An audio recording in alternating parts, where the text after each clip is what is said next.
Ou a gente senta e chora, ou se levanta e se dispõe a lutar. Hoje, aqui no Papo de Primeira, nós estamos recebendo a visita de um super campeão, Johanson Ferreira.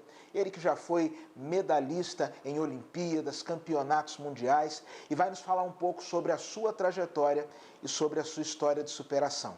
Fique ligado.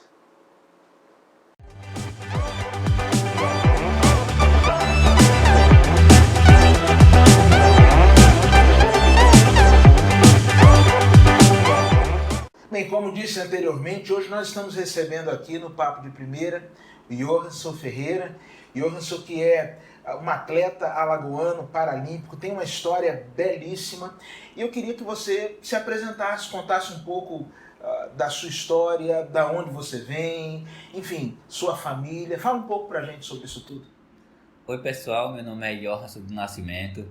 Eu sou natural aqui de Maceió, Alagoas. Não tenho as duas mãos. Mas isso nunca foi um impeditivo para eu realizar os sonhos na minha vida. Tive uma infância normal, tinha o irmão praticamente da mesma idade que eu, meu pai guarda municipal, minha mãe costureira.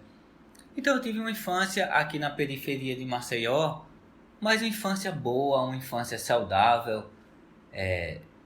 Rodava peão, quem é aqui de Maceió vai entender, eu jogava chimbra, quem não é de Maceió eu jogava bolinha de gude. Jogava futebol, sempre fui uma criança ativa e gostava muito de qualquer atividade física. Você já nasceu sem as duas mãos? Isso, já nasci sem as duas mãos. Eu nunca questionei a Deus porque eu tinha nascido assim, porque isso aqui é só um detalhe. Eu não vou levar isso como, poxa, tantas pessoas no mundo, quase 8 bilhões de pessoas no mundo, por que eu ia nascer sem as duas mãos? Nunca questionei. Mas hoje eu tenho certeza que eu nasci sem as duas mãos para eu me tornar um atleta e para eu mostrar o poder de Deus que Ele tem sobre a minha vida. Amém. Eu queria fazer uma pergunta para você. Uma das coisas que se fala muito nos dias atuais é sobre bullying. Você, na sua infância, início de adolescência, sofreu algum tipo de bullying, discriminação? Uma pergunta que muitas pessoas me fazem é sobre essa questão de bullying. Eu não sei se eu tive sorte, não sei se foi a minha forma de agir e de ser. Foram raras as vezes que eu sofri esse tipo de preconceito, mas sempre de pessoas que não me conheciam. Eu não tenho as duas mãos. Eu vou chegar em qualquer lugar e sempre cheguei em qualquer lugar, não como um deficiente, não como uma pessoa que não tem as duas mãos. Sempre foi natural. Mexo normalmente no telefone, pego, dirijo, ando de bicicleta. Eu tenho uma vida totalmente normal. Então, quando eu chegava nos lugares, como as pessoas, ao decorrer do tempo, começavam a me ver que eu fazia tudo, me alimentava, escrevia. Então, isso se tornou uma coisa normal para qualquer pessoa que estivesse ao meu redor. Um exemplo que eu posso dar era, na época de escola, as pessoas chegavam lá comentando, prendi o dedo na porta, aí falava, Johanson, tu já prendeu o dedo na porta? Aí lembrava que eu não tenho as duas mãos. Sim. Usando o anel, aí comprei um anel tão bonito, Johanson, você gosta de usar anel? Aí lembrava que eu não tinha as duas mãos. Então eu até gostava disso porque a deficiência era uma coisa, um detalhe na minha vida. E você, aonde e como o esporte entrou na sua vida? O esporte paralímpico entrou na minha vida em 2005. No ano que eu estava terminando o ensino médio, eu estava indo em um ônibus ao dentista. Aqui em Maceió mesmo? Isso. E eu tive dois treinadores. Essa treinadora que me fez o convite, ela foi minha treinadora de 2005 até 2012. E agora de 2012 até os dias de hoje, o meu treinador é o treinador também da seleção brasileira. Então ela me fez esse convite no ônibus, ela me viu, eu nunca fui escondendo minha deficiência, nunca fui andando com as mãos no bolso, de braço cruzado para ninguém ver. Ela me viu e deve ter pensado, acho que esse magrinho ele deve correr bem. E me fez esse simples convite de estar ingressando para o esporte paralímpico. E a partir de um convite, de uma resposta sim ou não, que mudou a minha vida nessa área esportiva e estou até hoje no esporte paralímpico. Você, antes dessa experiência, você já corria, já tinha tido alguma experiência na área do atletismo? Como toda criança, quem nunca brincou de apostar corrida? Uhum. Quem é o mais rápido da rua? Até levava tanta queda que sempre quando eu caía, apoiava assim, para eu não cair no chão, chegava com os braços aqui tudo ralado. Então eu sempre gostei de qualquer brincadeira que fosse ao ar livre, de correr, brincadeira de criança eu sempre gostei. Mas nunca eu imaginei na minha vida que eu me tornaria um atleta profissional, ainda mais do atletismo. Acompanhava mais as corridas quando era em 4 anos, que todo mundo para ver o homem mais rápido do mundo. Mas fora isso, era esporadicamente que eu via sobre atletismo e hoje aí tô nessa jornada. Em 2005 você recebe o convite, diz sim a esse convite. E aí, o que aconteceu? Você continuou em Maceió, foi para outra cidade, para outro estado? Qual foi o próximo passo, o desenrolar desse convite? Em 2005 eu recebi esse convite da minha treinadora para estar começando no esporte, mas era uma oportunidade que Deus me deu. Não era uma coisa que eu imaginei, eu vou começar o esporte paralímpico, vou me tornar um campeão, vou me tornar o melhor do mundo. Era como uma recreação. Eu não comecei com aquele pensamento de me tornar logo um atleta profissional. Como eu disse a vocês, era uma oportunidade que a vida estava me dando. Só que na minha primeira competição, foi em Recife, aqui do lado de Maceió. Eu peguei um ônibus junto com minha equipe, daqui de Alagoas, e já era uma competição de nível nacional. Fui lá nessa competição, fui fazer 3 provas. 100 metros, para quem não conhece uma pista de atletismo, é como se fosse uma pista oval ao redor de um campo de futebol. Os 100 metros é só a reta, 200 metros é a curva e a reta, e os 400 metros é uma volta completa na pista. Aí eu fui lá, comecei nos 100 metros, sábado de manhã. É a prova que até hoje é a que eu mais gosto. Aí fui nos 100 metros, corri minha primeira prova achando que ia ser fácil, que ia ser moleza, e ganhei nada. Não lembro nem a posição que eu fiquei. Aí eu, beleza, agora vai ser diferente. Agora eu sou experiente, fiz uma prova, já me senti experiente. Aí fui lá, nos 200 metros, sábado à tarde, a curva e a reta. Corri e dessa vez, nada. Eita, agora ficou ruim minha situação. Já fui dormir pensando, porque o 400 metros seria no domingo de manhã. Eita, agora o que é que eu vou fazer nesse 400? Se você nunca correu um 400 metros, continue não querendo correr. Porque vai doer, meu amigo. Olha, pense uma provinha. A pior prova do atletismo é o 400 metros. Com toda certeza você vai ficar dolorido no mínimo uma semana. Mas vamos lá, Aí dessa vez, 400 metros, corri. Quanto eu mais corria, mais a linha de chegada se afastava. Porque pensa uma prova doída. Quando chegou na última reta, parecia que um elefante estava nas minhas costas e um peso na perna. E ganhei uma medalha de bronze, todo feliz. Coloquei a medalha no peito. Quando eu cheguei em casa, mostrei meu pai. Ele perguntou se foi de participação. Aí ele estava de brincadeira comigo. Ele sabia que eu tinha dado o meu melhor. E foi assim que eu comecei a minha trajetória no atletismo. Ganhando uma medalha de bronze nesses 400 metros. E aquele gostinho de tá representando já meu estado em uma competição nacional e tá voltando para casa com essa medalha, não teve preço. Aí foi aí que eu disse, eu quero isso para minha vida. E Ornação, é interessante a trajetória, Você começa lá em Recife, ganha a sua primeira medalha numa prova de 400 metros, que eu já decidi que vou retomar as minhas atividades, mas não vai ser correndo os 400 metros. Uma boa escolha.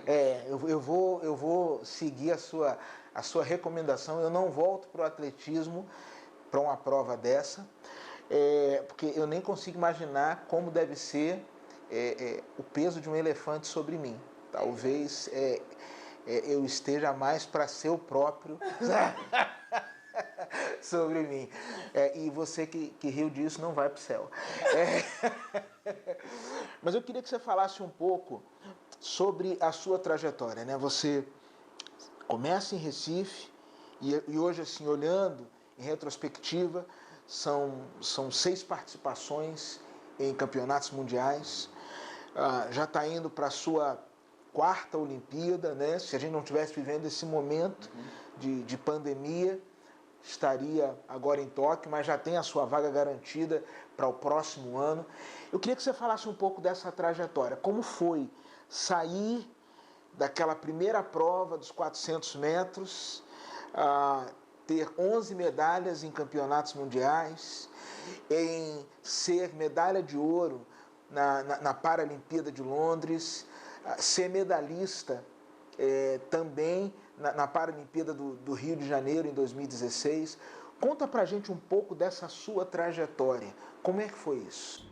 Essa trajetória, para quem faz uma retrospectiva assim, parece até que foi fácil.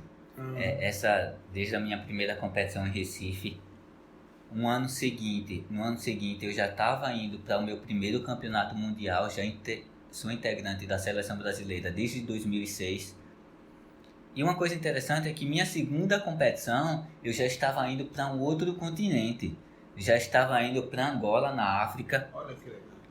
E minha mãe ficou se perguntando: oxe, e as coisas são tão fáceis assim? Meu filho começou agora e já está indo para um outro país, um outro continente. Aí ela disse: eu não vou não deixar meu filho ir, acho que vão roubar os órgãos dele. Aí ela ficou com esse medo, mas aí minha treinadora que me fez o convite foi também comigo. E nessa competição internacional eu já ganhei 2 medalhas de ouro e 1 de bronze. E as coisas, nesse primeiro ano foi acontecendo muito rápido. Eu fui tomando gosto, ganhei medalha de bronze. Minha segunda competição eu já estava indo para Angola. Aí fui cada vez mais treinando, aperfeiçoando na medida do possível a minha parte técnica e conquistando mais medalhas. E para vocês que estão assistindo e já sabem que eu participei de tantas competições, mas eu digo que uma das competições mais importantes da minha vida foi uma que eu fiz em 2006. E foi a última competição que eu participei que eu não trouxe medalha. Desde 2006, depois dessa competição, todas as competições que eu fui, eu voltei para casa com pelo menos uma medalha no peito. Mas o que eu tive de lição em 2006? Eu estava indo bem mais preparado do que 2005, achando que seria fácil, porque eu já estava conquistando muitas medalhas. E nessa competição, eu nem consegui ir para a final. Agora eu sei o quanto eu tenho que treinar, o quanto eu tenho que me dedicar para eu me tornar o melhor do mundo. Aí eu voltei para casa com esse pensamento: nunca mais eu quero voltar para casa sem uma medalha no peito. Aí eu tome treino. Aí em 2007, no Pan-Americano, na sua cidade, no Rio de Janeiro, em 2007, eu conquistei 3 medalhas de ouro. Fui ouro nos 100, 200 e 400 metros. Aí fui para Pequim, minha primeira Paralimpíada. Conquistei 2 medalhas, uma prata e um bronze. Aí foi várias competições para chegar até a medalha que todos os atletas almejam, que é uma medalha de ouro em Jogos Olímpicos. Aí foi em 2012 que eu conquistei essa tão sonhada medalha de ouro. Como é que é o sentimento, né, de você estar lá na Paralimpíada e você é um medalhista de ouro, você está no mais alto degrau do pódio, o hino nacional, a bandeira. O que passa na cabeça num momento como esse? Eu imagino que deve ser assim uma explosão de pensamentos, mas como é que foi esse momento? Pastor, imagine todas as suas felicidades da sua vida. Agora coloque ela em um único momento. Coloque essas felicidades nesse único momento. O que é que você quer fazer? abraçar e agradecer todas as pessoas que fazem parte dessa felicidade. Assim que eu cruzei a linha de chegada, eu queria abraçar todo mundo que me ajudou a conquistar essa medalha. Queria, igual o Dragon Ball Z, fazer um teletransporte de Londres para Maceió para abraçar minha família, abraçar na época minha namorada. Vocês, acho que o pessoal vai fazer alguma edição aí no vídeo que eu ganhei essa medalha, tirei um bilhete e pedi na época ela era minha namorada, Thalita, em casamento.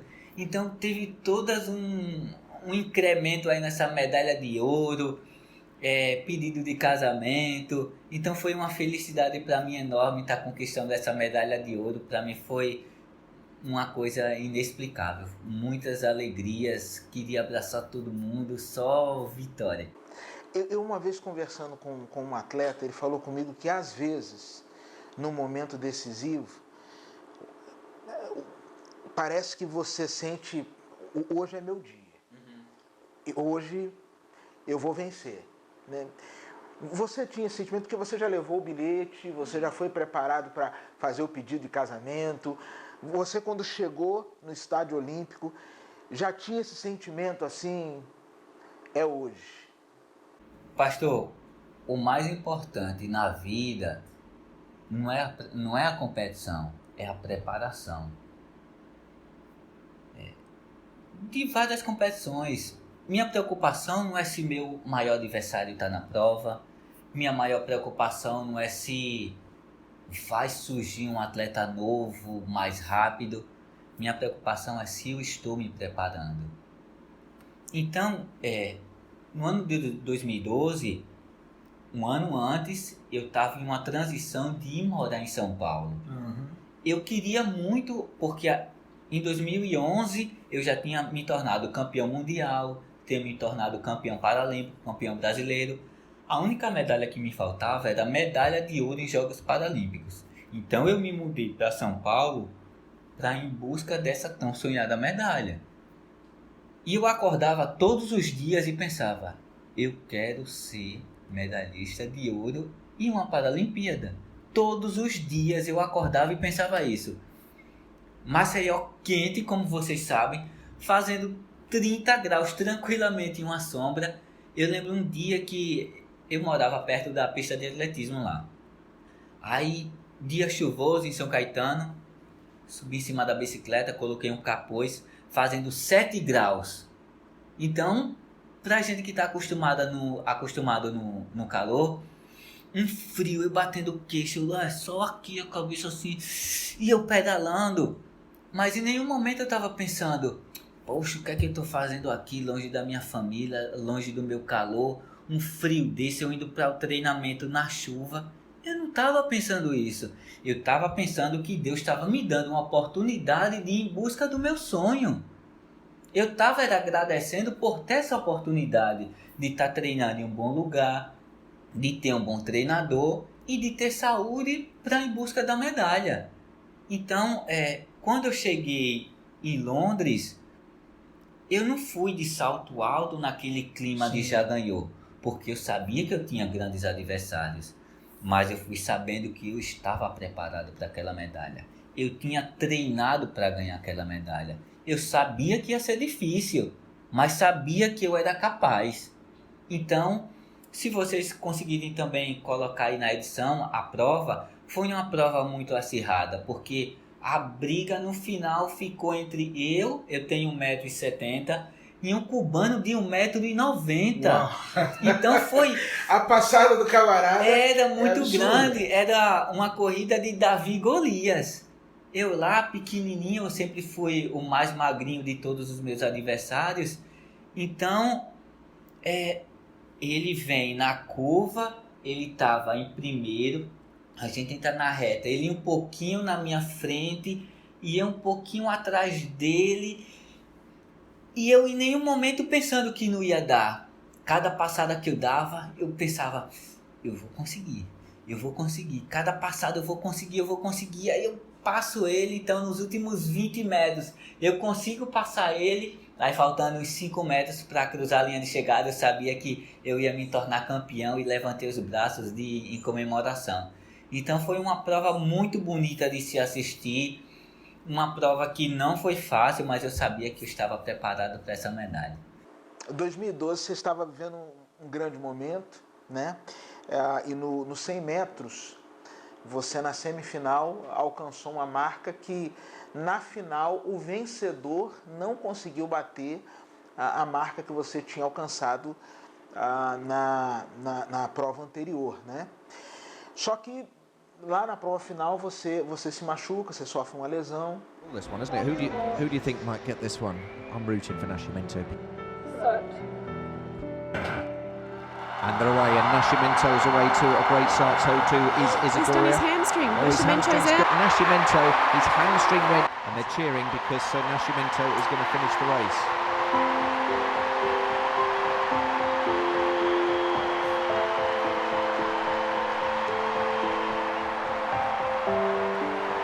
Go on, fella.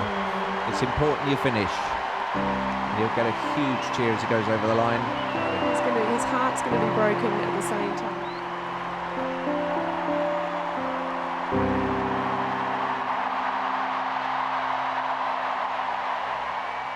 E você poderia ter abandonado a prova. Seria compreensível, né? Um atleta machucado, né? Por que você fez questão de continuar a prova? E tem as cenas finais da prova, são até muito marcantes, né? Que a gente vê ali você caminhando com muita dificuldade, mancando. Por que não desistir? Então, essa prova dos 100 metros foi minha última prova que eu fiz em Londres. Eu corri 4 provas, fui medalha de ouro nos 200, fui medalha de prata nos 400, o revezamento 4x100. Nossa equipe terminou em segundo colocado, mas por um erro lá nosso, terminamos em segundo, mas fomos desclassificados. E esses 100 metros era uma prova que eu também estava muito preparado para fazer. E se eu tivesse que apostar minhas fichas em uma prova que eu me tornaria campeão paralímpico, seria os 100 metros. Então, eu já tinha tido umas provas desgastantes, que era correndo todos os dias, fazendo semifinal, correndo final, no mesmo dia fazendo até 2 provas. Então, minha musculatura sentiu bastante. Aí na semifinal eu senti um desconforto na minha perna esquerda e já fui para a final sabendo que isso poderia acontecer, eu poderia me machucar. Mas eu entrei na prova com o único pensamento: eu vou dar o meu melhor, nem que eu termine a prova me arrastando, eu vou cruzar essa linha de chegada. Tava um pouco tenso porque eu nunca tinha sofrido isso, nunca estava nessa situação de saber que poderia me machucar. Então eu larguei na prova esquecendo do mundo. Aí senti aquele desconforto depois de uns 30 metros de corrida, caí no chão, mas me levantei e eu queria cruzar a linha de chegada, porque eu fui para essa competição para dar o meu melhor, para dar o meu 100%. Nesse trajeto de mais ou menos uns 70 metros, eu estava chorando, mas não era um choro de dor. Era um choro porque eu sabia que eu conseguia mais uma medalha. Era porque eu estava preparado para mais uma medalha. E por uma infelicidade eu não consegui. Mas aí eu não quis baixar minha cabeça por causa disso. Eu queria porque queria terminar essa prova. E foi bem marcante porque foram 80 mil pessoas me aplaudindo por esse gesto. Eu não fiz nada pensado. Mas também foi um momento bem marcante que eu tive aí na Paralimpíada de Londres 2012. Sabe o que eu aprendo com isso, Johansson? Que isso me faz lembrar o ensinamento do Salmo 126. O Salmo 126 ele vai falar no finalzinho do Salmo. Aquele que vai andando e chorando. Sabe, na vida, a gente pode até chorar. O choro faz parte da vida. O que a gente não pode é parar. Talvez seja esse um tempo onde você esteja ferido, onde você esteja lesionado. Talvez seja um tempo onde você sinta um fardo enorme sobre você. Continue a caminhar. continue na sua carreira. Vai valer a pena, ainda que você não atravesse a linha correndo, mas vai valer a pena cruzar a linha de chegada. A gente vai parar por aqui e semana que vem, aqui no Papo de Primeira, a gente continua a nossa conversa com esse multicampeão paralímpico, o nosso querido Johansson. Te espero na próxima terça. Deus te abençoe.